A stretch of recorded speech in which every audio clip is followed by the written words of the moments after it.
بسم اللہ الرحمن الرحیم۔ السلام علیکم ورحمۃ اللہ وبرکاتہ۔ معزز ناظرین و سامعین، عورت کے لیے اعتکاف کرنے کا صحیح اور شرعی طریقہ کیا ہے؟ اس کی نیت کیسے کی جائے؟ ایک پاک باز عورت اپنے گھر میں کس جگہ اعتکاف کرے اور حالت اعتکاف میں ایک پردہ نشین عورت کے لیے کون سے کام شرعاً جائز ہے؟ یہ ایک نہایت اہم مسئلہ ہے کہ کیا عورت اعتکاف کی حالت میں گھر کے کام کاج کر سکتی ہے یا نہیں؟ اسی طرح یہ سوال بھی پیدا ہوتا ہے کہ کیا وہ اعتکاف کی حالت میں کھانا وغیرہ بنا سکتی ہے یا نہیں؟ مزید یہ کہ کیا عورت اعتکاف کی حالت میں اپنے شوہر سے گفتگو کر سکتی ہے یا نہیں؟ اور کیا معتکف عورت اعتکاف کے دوران بیڈ یا چارپائی پر سو سکتی ہے یا نہیں؟ نیز ایک مومنہ عورت حالت اعتکاف میں کون سی عبادات اور کون سے مسنون اعمال انجام دے اور وہ کون سی صورتیں ہیں جن کے سبب اعتکاف ٹوٹ جاتا ہے؟ یہ تمام باریک اور اہم مسائل ایسے ہیں جن کے بارے میں اس جامع مضمون میں تفصیل کے ساتھ گفتگو کی جا رہی ہے۔ امید ہے کہ اگر آپ اس مکمل مضمون کو غور سے پڑھیں گے تو آپ کو بے پناہ علمی فائدہ حاصل ہوگا اور اعتکاف کے بہت سے پیچیدہ مسائل آپ کو اسی ایک مضمون سے سمجھ میں آ جائیں گے۔ اس لیے اگر آپ اس مبارک رمضان میں اعتکاف کرنے کا پختہ ارادہ رکھتی ہے تو اس تحریر کو شروع سے آخر تک مکمل توجہ کے ساتھ پڑھے۔ انشاءاللہ یہ رہنمائی آپ کے لیے نہایت مفید اور مددگار ثابت ہوگی۔ سب سے پہلی بنیادی بات یہ ہے کہ اعتکاف کی فضیلت کیا ہے۔ احادیث مبارکہ میں اس کی عظمت اور فضیلت کے حوالے سے متعدد روایات موجود ہے۔ ایک حدیث مبارکہ کا مفہوم ہے کہ رسول اللہ صلی اللہ علیہ وسلم نے ارشاد فرمایا کہ جو شخص رمضان المبارک کے آخری عشرے میں سنت اعتکاف کرتا ہے، اللہ تعالیٰ اسے 2 مقبول حج اور 2 عمرے کے برابر اجر و ثواب عطا فرماتا ہے۔ یعنی جو خوش نصیب مسلمان رمضان کے آخری 10 دنوں میں اعتکاف کرتا ہے، اللہ رب العالمین اسے عظیم اجر و ثواب سے نوازتا ہے۔ اب سوال یہ ہے کہ عورت اعتکاف کیسے کریں؟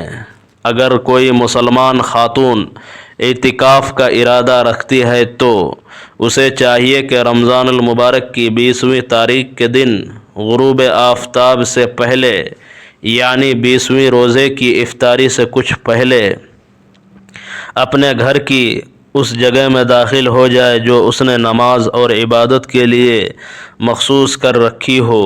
یہاں یہ سمجھ لینا ضروری ہے کہ بیت المسجد اس جگہ کو کہا جاتا ہے جسے عورت نے اپنے گھر میں نماز، تلاوت اور ذکر و عبادت کے لیے خاص کر رکھا ہو اور جہاں وہ عموماً نماز ادا کرتی ہو۔ اگر کسی خاتون نے پہلے سے کوئی خاص جگہ مقرر نہیں کی تو اب وہ ایک جگہ متعین کر لے اور نیت کر لے کہ آج سے یہ جگہ میری بیت المسجد ہے اور میں یہاں نماز اور عبادت کروں گی۔ اس طرح وہ جگہ شرعاً اس کی بیت المسجد بن جائیں گی۔ نیت کے بارے میں یہ بات ذہن میں رکھنی چاہیے کہ نیت دراصل دل کی پختہ ارادے کا نام ہے۔ لہذا عورت دل میں یہ ارادہ کر لے کہ میں اللہ تعالیٰ کی رضا کے لیے سنت اعتکاف کر رہی ہوں۔ اگر چاہے تو زبان سے بھی کہہ سکتی ہیں کہ نویت سنت الاعتکاف اللہ تعالی۔ یہ بات بھی یاد رکھیں کہ غروب آفتاب سے پہلے اعتکاف کی جگہ میں داخل ہونا ضروری ہے۔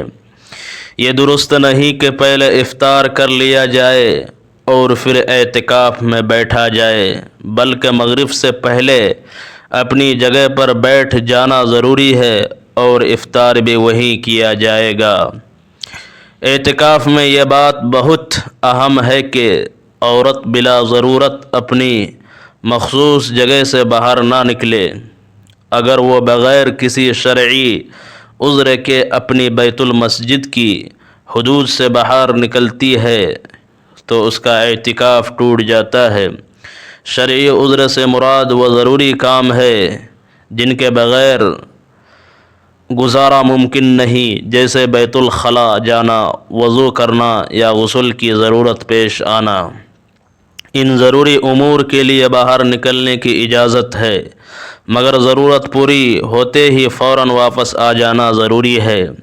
اسی طرح اعتکاف کرنے والی خواتین کو یہ بھی دیکھ لینا چاہیے کہ کہیں ان کے مخصوص ایام یعنی حیض یا نفاس آخری عشرے میں تو نہیں آ رہے ہیں، کیونکہ اگر اعتکاف کے دوران حیض شروع ہو جائے تو روزہ ٹوٹ جاتا ہے، اور روزہ ٹوٹنے کی وجہ سے اعتکاف بھی فاسد ہو جاتا ہے۔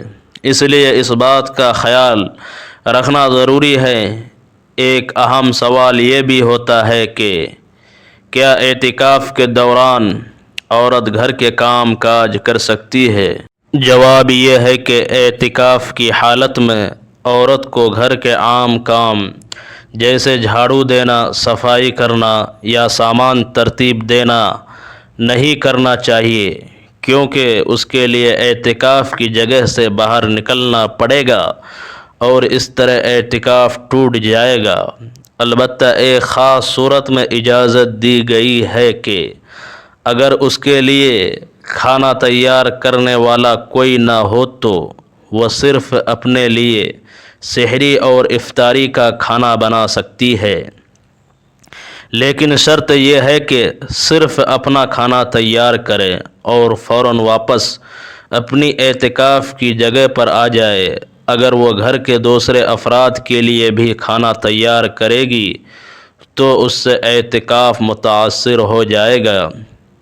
ایک اور سوال یہ ہوتا ہے کہ کیا عورت اعتکاف کے دوران اپنے شوہر سے بات کر سکتی ہے؟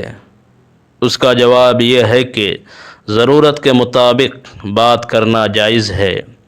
اگر شوہر باہر ہو یا بیرون ملک ہو تو فون پر مختصر گفتگو بھی کی جا سکتی ہے، لیکن فضول اور غیر ضروری باتوں سے پرہیز کرنا چاہیے، کیونکہ اعتکاف کا اصل مقصد اللہ تعالیٰ کی عبادت اور قرب حاصل کرنا ہے۔ اسی طرح یہ سوال بھی کیا جاتا ہے کہ کیا معتکف عورت بیڈ یا چارپائی پر سو سکتی ہے؟ اگر بیڈ یا چارپائی اس کی بیت المسجد کے اندر ہو تو وہ اس پر آرام کر سکتی ہے اور سو بھی سکتی ہے، لیکن اپنی مخصوص جگہ سے نکل کر کسی دوسرے کمرے میں جا کر سونا درست نہیں۔ اعتکاف کے دوران عورت کو زیادہ سے زیادہ وقت عبادت میں گزارنا چاہیے، جیسے قرآن مجید کی تلاوت، نوافل کی ادائیگی، درود شریف پڑھنا، ذکر و اذکار اور دعا و استغفار۔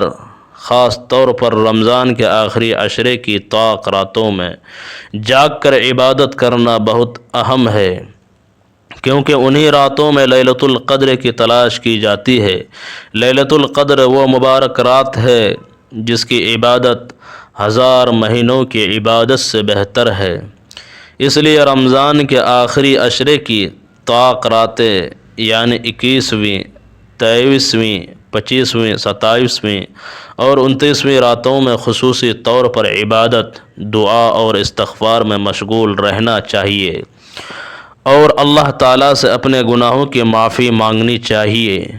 اللہ تعالیٰ سے دعا ہے کہ وہ ہمیں رمضان المبارک کی برکتوں سے بھرپور فائدہ اٹھانے کی توفیق عطا فرمائے اور ہمیں لیلۃ القدر نصیب فرمائے۔ آمین۔